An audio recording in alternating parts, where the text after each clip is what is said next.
Si je me permets de parler de Fally Ipupa aujourd'hui, un artiste de renommée, un artiste que je respecte, c'est parce que je me joins à la cause d'une blogueuse que je respecte sur la toile. Non seulement cette blogueuse a eu le courage de taper la main sur la table, sur des points sensibles qui me tiennent à cœur, elle a également pris le courage de mettre sa vie en pâture. Parce que lorsqu'on s'attaque à une icône comme Fally Ipupa, il faut s'attendre aux retombées. J'ai aimé le discours de Tata Lolo. Parce que c'était un discours patriote. C'était un discours de solidarité féminine. C'était un discours d'indignation. Voilà une blogueuse qui a été connue, oui, dans des clashs de basse moralité. Mais avec le temps sur la toile, cette dame, elle a compris que ça ne lui apportait rien. Elle s'est rangée du côté de la logique. Elle s'est rangée du côté de la droiture. Elle s'est rangée du côté du pauvre. Elle s'est rangée du côté du misérable. Elle a compris que c'était le chemin qu'elle devait choisir pour défendre les causes honorables. Et à ce moment-là, moi qui suis du côté des plus démunis, moi qui défends toujours les causes misérables, j'ai commencé à l'apprécier.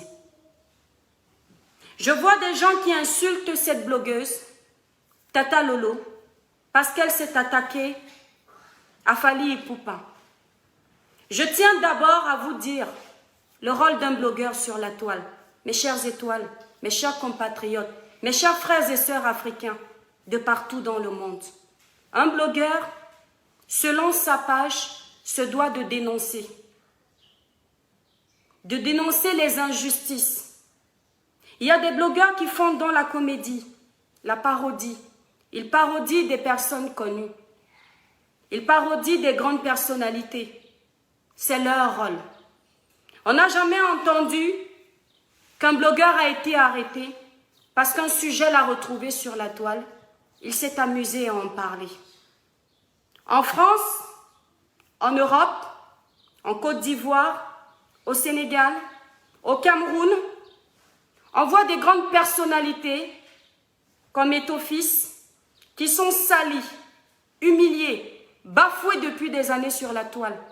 Mais on n'a jamais entendu qu'Eto'o-Fils a enfermé quelqu'un. En Côte d'Ivoire, on connaît le grand footballeur autant pour moi, Didier Drogba, qui ne fait pas dans la dentelle, qui généralement ne fait pas dans du sale.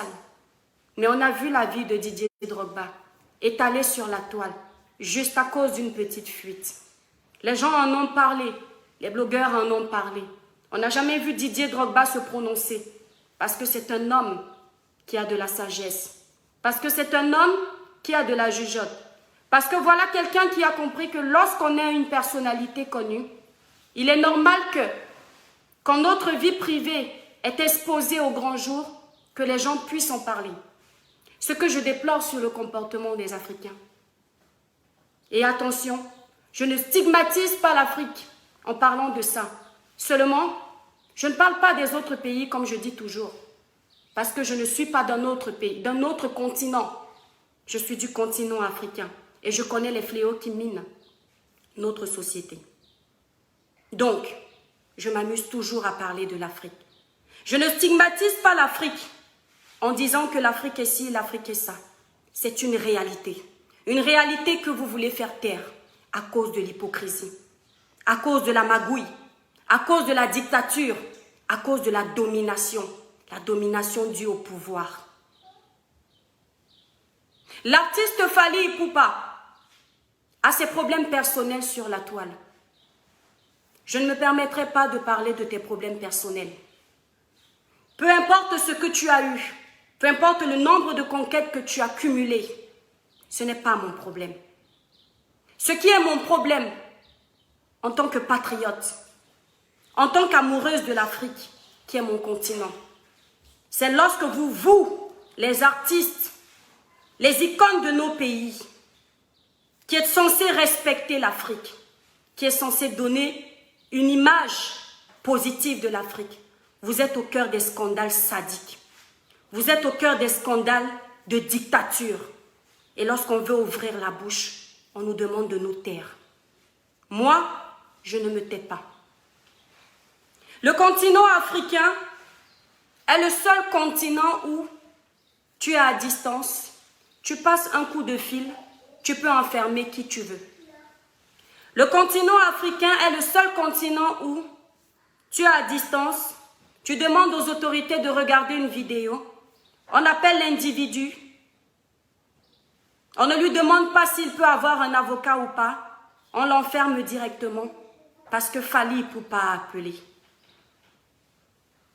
Le Congo n'est pas mon pays.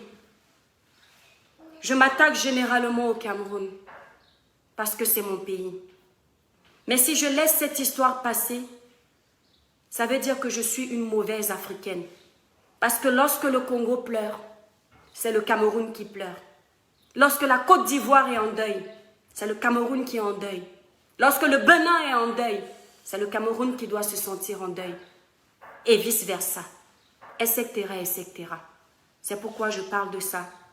Et en tant que quelqu'un qui en a marre des bavures du gouvernement africain, je me suis sentie obligée de parler de ce sujet. Mes chères autorités africaines, jusqu'à quand allez-vous continuer de brimer le peuple? Jusqu'à quand, mes chères autorités africaines, allez-vous continuer de laisser le pauvre crever parce qu'il y en a un qui a gagné plus que l'autre? Les doigts de la main n'ont pas la même taille. Dieu a prévu cela parce qu'il savait qu'il y aurait des personnes riches, des moins riches et des personnes très pauvres. Mais ça ne vous donne pas le droit de délaisser ceux-là qui n'ont pas été bénis par la vie. Toujours parce que vous voulez mettre en évidence, en exergue, ceux qui ont les moyens. Une blogueuse est actuellement enfermée dans les prisons de Kinshasa ou au Congo. Je ne connais pas le Congo. Simplement parce que elle a osé parler du problème de Fally Ipupa sur la toile. Un problème que c'est sa propre sœur qui a ramené sur la toile. J'aurais aimé que lorsque les autorités congolaises ont interpellé cette blogueuse, qu'ils pensent également à interpeller la sœur de Fally Ipupa. Mais attention, c'est la sœur de Fally, n'est-ce pas? Donc vous avez encore choisi la cible facile pour mettre en prison. Est-ce que cette blogueuse a fait appel à son avocat pour défendre ses intérêts, pour défendre ses droits? Quel est ce continent où vous parlez de liberté d'expression, dans le respect bien sûr des lois et des droits de chaque citoyen? Mais lorsqu'un citoyen a un problème, les forces de l'ordre ne lui donnent pas son droit à une défense juridique. Donc si je comprends bien, cette constitution dont vous nous faites part depuis des années, c'est du pipi caca popo. Désolée de l'expression. Parce qu'en fait, en Afrique, dès que tu as l'argent, tu peux tout faire. Tu peux te permettre d'enfermer qui tu veux, quand tu veux. Fally Ipupa, les femmes sont tes premières fans parce que tu chantes à l'honneur de la femme. Les hommes t'aiment moins. Tu nous as toujours montré une image d'un chanteur parfait. Et nous t'avons aimé pour cette image que tu nous as montrée. Dernièrement, ce n'est pas trop ce personnage que tu nous as montré qui est en train de se révéler. Je vois aujourd'hui une personne qui profite de la grâce que Dieu lui a donnée pour faire éteindre les autres. Est-ce qu'après ce direct, j'aurai des représailles? Je n'en ai rien à foutre. Tuez-moi, mais ne restez pas mourir. C'est à cause de la dictature africaine. C'est à cause de l'abus de pouvoir africain. C'est à cause des gros poissons que l'Afrique n'avance pas. C'est pourquoi je me prononce aujourd'hui. Vous avez passé le temps à faire croire aux Africains que l'Afrique est pauvre parce que l'Europe l'a pillée. Vous avez passé le temps à faire croire aux Africains que vous ne développez pas l'Afrique parce que l'Europe a fait ci, a fait ça. Vous avez toujours des raisons. Il est temps que vous arrêtiez de jouer aux victimes. Si l'Afrique n'est pas développée au jour d'aujourd'hui, c'est parce que des dictateurs, des traîtres, des malhonnêtes, des personnes qui profitent de leur statut pour exercer un pouvoir de domination sur les citoyens africains et sur l'évolution de l'Afrique, se sont assis sur l'Afrique. Arrêtez d'accuser les autres. Parce que lorsqu'on aura des dictateurs comme vous au pouvoir, des policiers qui enferment les gens pour un oui, pour un non, sous prétexte que c'est elle qui a appelé, l'Afrique ne changera pas. Je suis désolée de vous dire que vous êtes responsable de tous les fléaux de l'Afrique. Arrêtez d'accuser l'Europe. Arrêtez d'accuser la colonisation.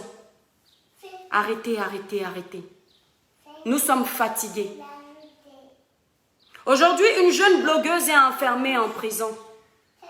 Mes chères sœurs africaines, je m'adresse à vous. Aucune de vous ne va se mobiliser. Vous serez les premières à m'insulter sur ma page. Parce que moi, j'ai le courage de me mobiliser à ma façon. Mais c'est à cause de ce comportement que les hommes profitent de nous. C'est à cause de ce comportement que les hommes exercent sur nous un pouvoir de domination. Parce qu'entre nous femmes, nous sommes très jalouses. Entre nous femmes, nous ne sommes pas solidaires. Entre nous femmes, nous avons un esprit d'aigreur. Tu verras difficilement une femme condamner un homme comme ça sans raison, sans que les hommes ne se mobilisent. Et vous savez pourquoi vous êtes aussi jalouses, les femmes? Parce que vous allez voir une femme comme vous, qui a eu la chance de se retrouver dans les draps d'un Fally Ipupa. Et que vous n'avez jamais eu la chance d'avoir ne serait-ce qu'un bonjour de Fally Ipupa. Ça crée en vous de l'amertume, ça crée en vous de l'aigreur.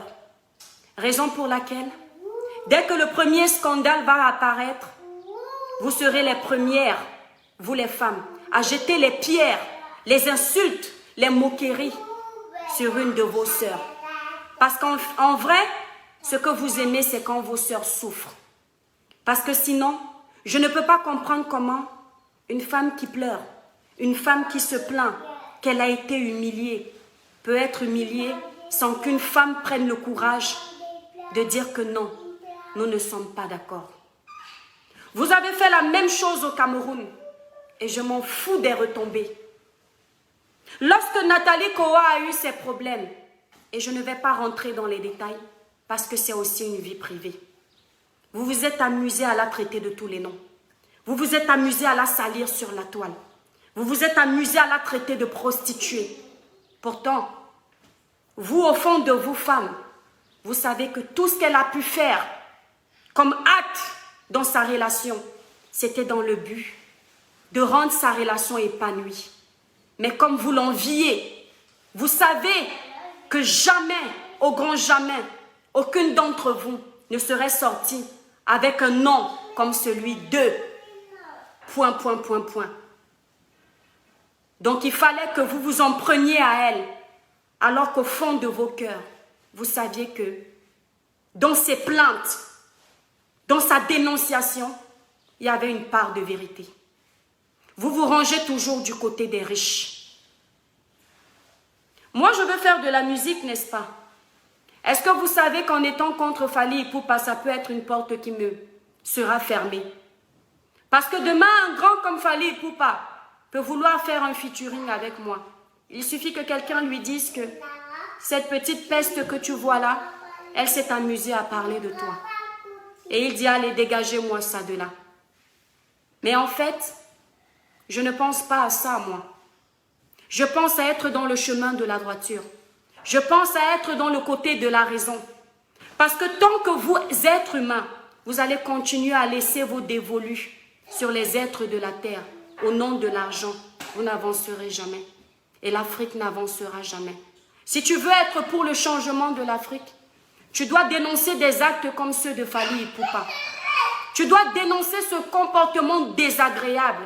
Tu dois dénoncer les injustices de ton pays.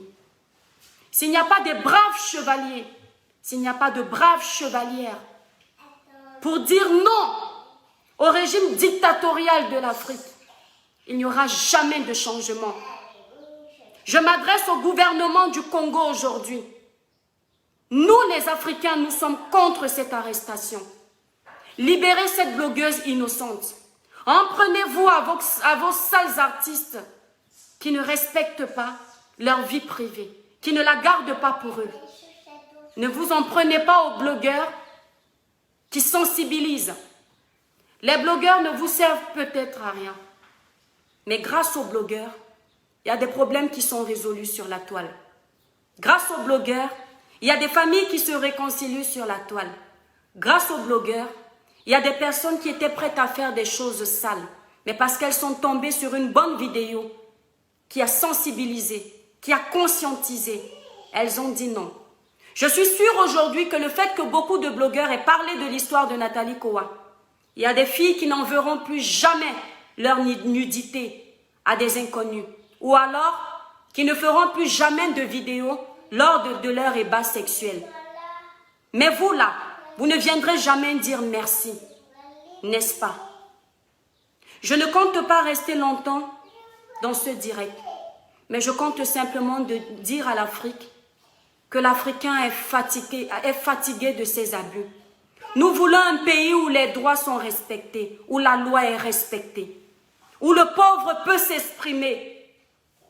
Aujourd'hui en Afrique, la victime devient coupable parce qu'elle n'a pas les moyens.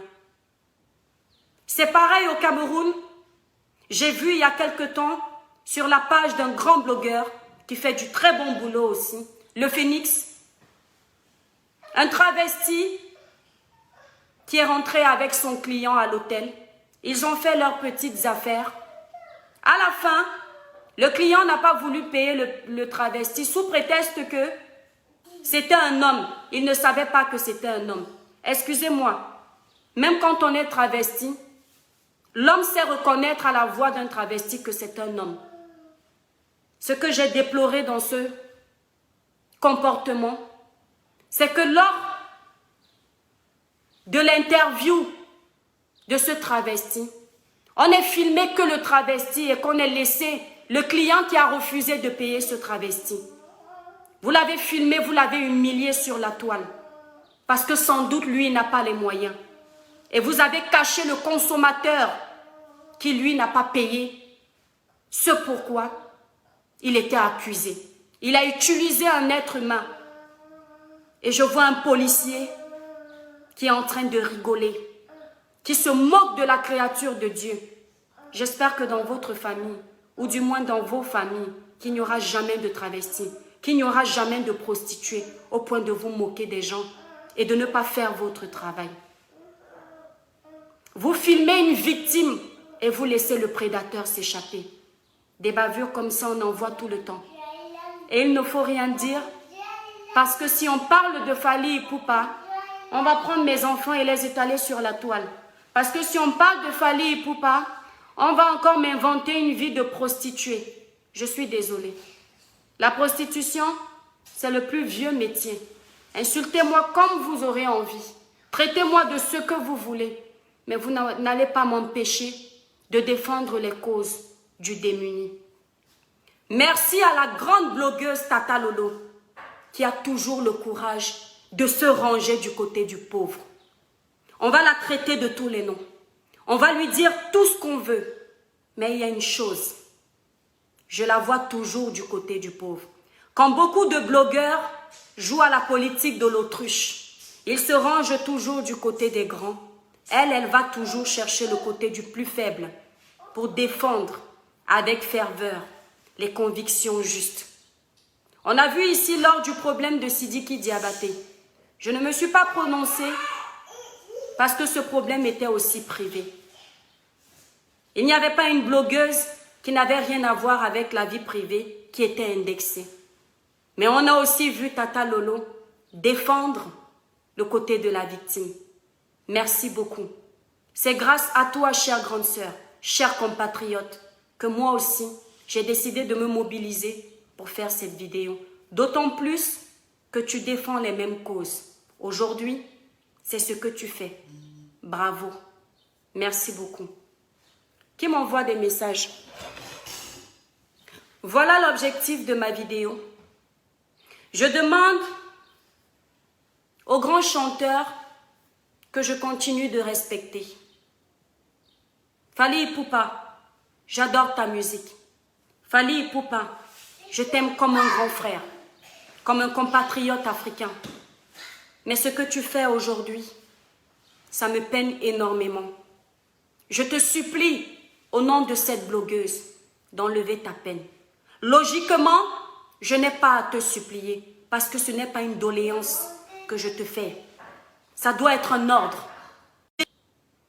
Alors, vous savez, à chaque fois que je lance un direct pour parler d'un sujet aussi sensible, il y a des personnes malsaines, malveillantes, qui s'amusent à signaler mes directs. En fait, les blogueuses ne servent à rien. Mais lorsqu'une blogueuse allume sa caméra, vous avez peur. Vous tremblez. Vous libérez les démons parce que vous voulez bloquer la page. À savoir que la vérité blesse. Parce que si ma vérité n'était pas primordiale à entendre, vous ne serez pas en train de salir ma page. Donc je disais tantôt, Fally Ipupa, si tu étais aussi discret que Didier Drogba en Côte d'Ivoire, on ne serait pas là aujourd'hui. Parce que regardez bien, lorsqu'on a une vie privée discrète, même quand il y a un scandale, ça passe inaperçu. Regardez un peu le scandale qui se baladait il y a quelque temps sur Didier Drogba. Mais est-ce que vous voyez comment ça s'est éteint sans qu'il n'ait fait beaucoup de tapage? Vous savez pourquoi? Parce que voilà un homme qui, malgré le fait qu'il soit financièrement bien assis, a su faire la différence entre sa vie privée et sa vie médiatique. Mes chers stars africains, prenez-en de la graine. Il n'est jamais mauvais de singer le bon exemple. Didier Drogba, c'est la première fois qu'il était à la tête d'un scandale. Et c'était la première fois qu'il parlait de sa vie privée. On l'a toujours connu discret, poli, courtois, respectueux. Et c'est pourquoi, même lorsqu'il y a eu ce scandale, les gens ont préféré éteindre ça. Si vous, les stars, les grandes personnalités là, vous vous comportiez comme ça, nous autres blogueurs, nous ne nous assirons pas pour parler de vous. Un artiste est un exemple. Un artiste est la vitrine de son pays. C'est ce que j'avais dit pareil pour ma compatriote lorsque j'ai parlé d'elle. Si un artiste ne veut pas se faire respecter, les gens ne vont pas le respecter. Donc, monsieur Fally Ipupa, en tant que fan, je te demande de revoir ce problème. Et j'implore les autorités congolaises de revoir ce problème. J'en ai terminé. Je vous remercie de m'avoir écouté. Et toutes les personnes qui ont libéré les démons sur mon direct, je vous bannis de ma page illico presto, sans préavis. Peu importe si vous faites partie de mes abonnés, je n'en ai rien à cirer. C'était ma petite pierre à l'édifice. Et je compte soutenir la marche qu'il y aura à Paris pour défendre les causes de cette blogueuse. On ne va pas seulement s'arrêter sur Facebook. On va aller sur le terrain parce qu'il y en a marre. Il y en a marre de ce type de bavure. Les Africains ne veulent plus vous laisser faire. Je pense que vous, en Afrique, vous n'avez pas compris que le peuple africain est en train de se révolter contre vos régimes de dictature, de se révolter contre votre régime d'abus. Nous sommes fatigués. L'argent n'achète pas tout. Votre argent ne peut pas acheter tout le monde. Merci encore à Tata Lolo. Je vous embrasse très fort, mes étoiles. Bisous. Je vous aime énormément.